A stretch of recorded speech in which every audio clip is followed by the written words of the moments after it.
Nabuboard ako sa buhay ko. Kaya ang gagawin natin yung mga task dito sa Reckless Journal. Buena mano. Drip something here. Nako. Lawayan ko kaya ito. Sakto. Nagkakape ako. Ayan. Drip something. Ano natin ang kape.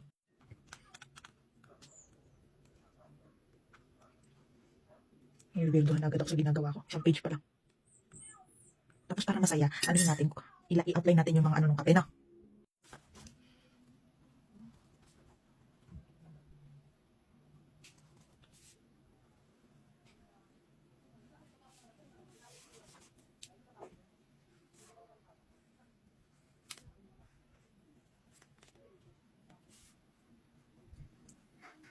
Yan.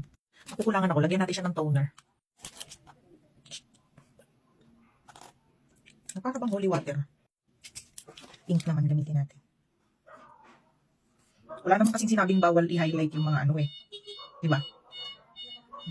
Sabi naman dito, open for interpretation siya. So, wala kayong paki. Yan. So, ito yung unang page natin ng Reckless Journal. Share ko lang.